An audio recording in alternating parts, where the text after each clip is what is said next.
Hello everyone, welcome to Vipedia. I am Sarthak, senior faculty Vipedia. So आज हम एक important topic पे discussion करने वाले हैं, which is the mistakes that you need to avoid while preparing for NABARD grade A 2024। हमेशा ये तो हम देखते रहते हैं कि हमें क्या करना चाहिए, but there are certain things that you need not to do, right? You should be focusing on these things. These are very very important, जो हम generally ignore कर देते हैं. So आज हम उन्हीं चीज़ों पे focus करेंगे. We will try to talk about those things and I will try to make you understand why these are more important, right? So without wasting any time, let's straight away start our video. But just before starting the video, एक disclaimer है कि ये जो mistake, जो भी point मैं आपको बता रहा हूँ ना, this is for कि भी अभी अगर आप प्रिपरेशन स्टार्ट करें, बिकॉज यू हैव आपके पास कुछ टाइम है, अभी इनफ टाइम है आपके पास. So accordingly I am telling you, and actually this is the best time to start your preparation. If you actually you are appearing, अगर आप सोच रहे हैं नाबार्ड ग्रेड 2024 के लिए अपीयर होने के लिए सोच रहे हैं, तो ये परफेक्ट टाइम है आपकी प्रिपरेशन स्टार्ट करने का. सो ये वीडियो भी उन्हीं के लिए ही है, right? So I think you have got the message कि आपको प्रिपरेशन कब स्टार्ट करनी है, कैसे करनी है. इनडायरेक्टली एक तरीके से वीडियो सबके लिए है, बिकॉज सही टाइम यही है प्रिपरेशन स्टार्ट करने का. मैं ये बिल्कुल भी नहीं कह रहा कि बाद में नहीं हो सकती प्रिपरेशन, बाद में भी हो सकती है, बट फिर अगेन कुछ चीज़ों पे सेक्रीफाइस करना पड़ता है. आपको कम टाइम में ज़्यादा चीज़ें करनी पड़ती हैं. अभी आपके पास इतना टाइम है कि आप चीज़ों को एफिशिएंटली मैनर में तरीके से कर सकते हैं. So that is a thing. ये जितनी भी चीज़ें आपको बताएंगे आज, सब उसी के अकॉर्डिंगली ही हैं, right? Okay, so the first thing, do not ignore, right? Do not ignore phase 2.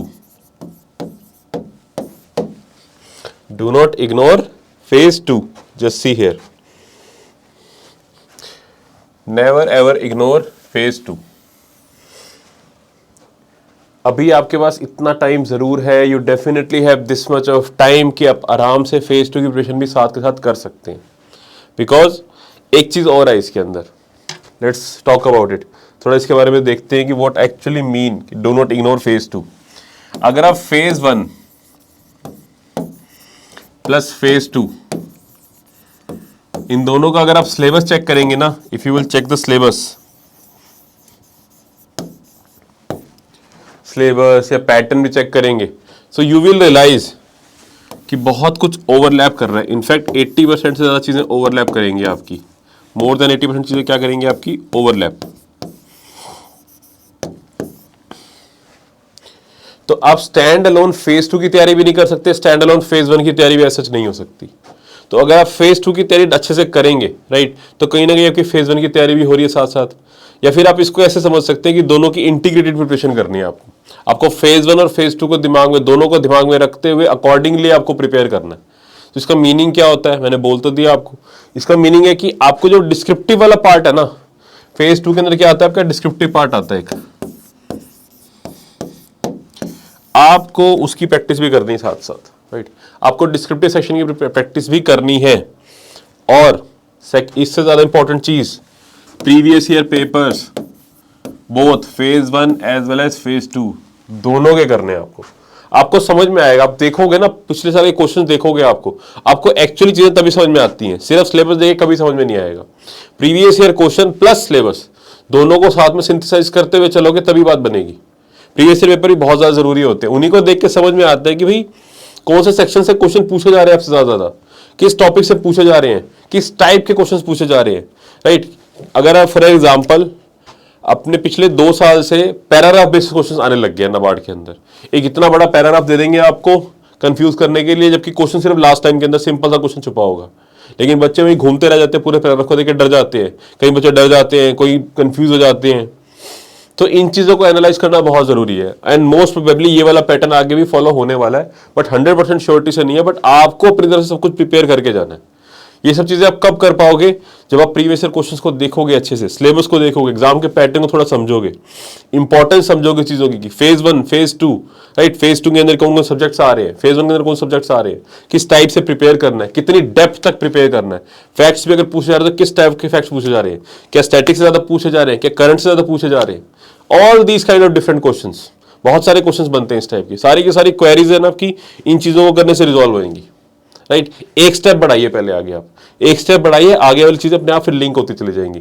Do not over think, first of all ज्यादा नहीं सोचना, पहले आप पहला स्टेप बढ़ाइए, सोचिए तरीके से, अपने आप एनालाइज कीजिए चीजों को, प्रीवियस ईयर पेपर देखिए दोनों के, फेज 1 फेज 2 के, दिमाग में डेफिनेटली आपको रखना है कि फेज 2 प्रिपरेशन भी साथ साथ करनी है, उसको बिल्कुल भी इग्नोर नहीं करना। So this is the thing, this is what I am trying to tell you and I hope things have made some sense to you, right?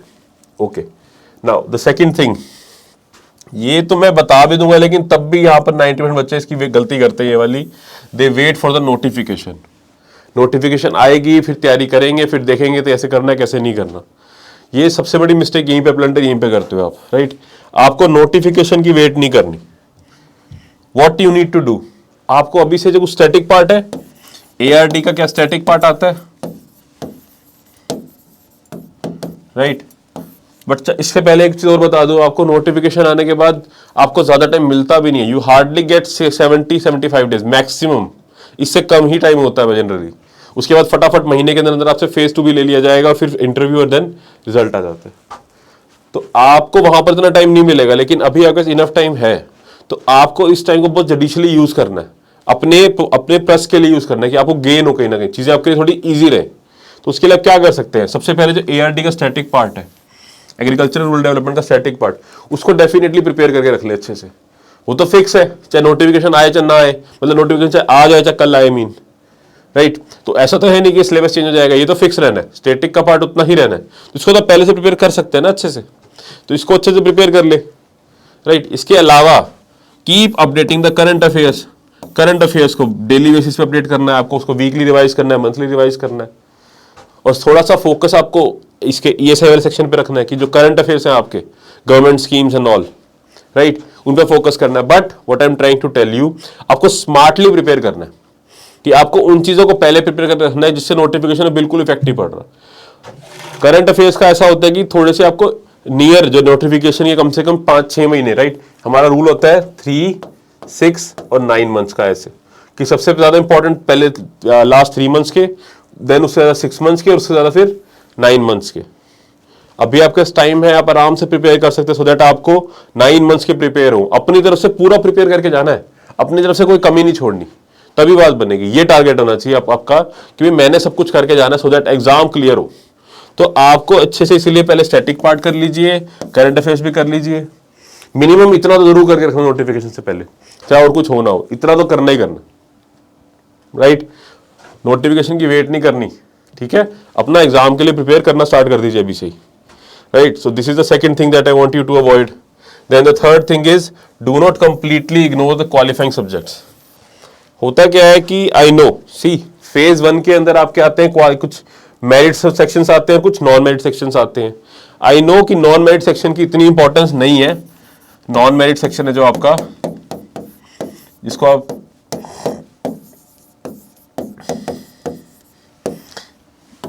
ये नॉन मेरिट सेक्शन को बिल्कुल कंप्लीटली इग्नोर भी नहीं करना, at least इसमें कुछ section cut off तो clear करनी है ना। तो ऐसा नहीं है कि इसको बिल्कुल साइड लाइन करके आगे बढ़ जाएंगे, आपको इस पे भी एनालाइज करना है, आपको चेक करना है कि भाई जो नॉन मेरिट सेक्शन है, इसमें भी कहीं कोई सब्जेक्ट आपका वीक तो नहीं है, कि लेट्स से डिसीजन मेकिंग में दिक्कत हो रही है आपको, थोड़ी बहुत इंग्लिश में दिक्कत हो रही है, तो उन पे भी थोड़ा काम जरूर करना है। ऐसा नहीं कि बिल्कुल ही साइड लाइन कर दिया, बिल्कुल इग्नोर कर दिया, राइट? सो ये चीज यहां पर इंपॉर्टेंट थी बतानी, ठीक है? ओके, अब last and the, if you ask me, also one of the most important thing that you ignore, not giving sufficient mock test. हमें लगता है कि भाई सिर्फ पढ़ लेने से काम बन जाएगा, हमने पढ़ाई कर ली, टॉपिक्स पढ़ लिए, तो हमसे एग्जाम में क्वेश्चन सॉल्व हो जाएंगे। तो माय डियर फ्रेंड्स, ये आपकी एक बहुत बड़ी गलती है। यहीं पर आपको मॉक टेस्ट तो डेफिनेटली लगाने ही है। इट्स लाइक कि मान लो अगर कोई क्रिकेट सीख रहे हो आप, राइट, आप फील्ड के अंदर जाने से पहले सिर्फ बुक्स पढ़ के चले गए क्रिकेट की, कि भाई ऐसे मारने, ये ड्राइव होनी चाहिए, वो ड्राइव होनी चाहिए, लेकिन आपने अप्लाई करके देखा ही नहीं, आपने प्रैक्टिस करके नहीं देखी नेट्स के अंदर, तो कहां बात बनेगी? नहीं। सेम चीज है यहां पर भी, आपने पढ़ लिया, वेल एंड गुड, बट आपको अप्लाई भी करके देखना है, आपको एक्चुअली देखना है कि आप एप्लीकेशन वाले पार्ट में कैसे हैं, कहीं आप वीकनेस उसमें कहीं गड़बड़ तो नहीं कर रहे, कोई सिली मिस्टेक तो नहीं कर रहे, टाइम मैनेजमेंट वाली इशू तो नहीं हो रहा, आपका टाइम ही मैनेज नहीं कर पा रहे, क्वेश्चन पे ज्यादा सोच तो नहीं रहे, कहीं बार बार आप एक ही क्वेश्चन को देख रहे हो, right? So all this kind of things, ये सब कैसे समझ में आएगा आपको? जब आप मॉक टेस्ट लगाएंगे। So you need to give sufficient mock test. और वो आप कब लगा पाएंगे, जब आपकी तरीके से टाइम के अकॉर्डिंग टाइम टेबल मैनेज करते हुए आपकी तैयारी चल रही होगी, सो दैट आप नोटिफिकेशन के बाद आपके इतना टाइम जरूर हो कि आप आराम से रिवाइज कर रहे हैं और मॉक टेस्ट दे पा रहे हैं। जब ऐसे कंफर्टेबली चलेंगी ना चीजें आपकी, तो बहुत इजीली आपका एग्जाम क्लियर हो जाएगा। I can guarantee that.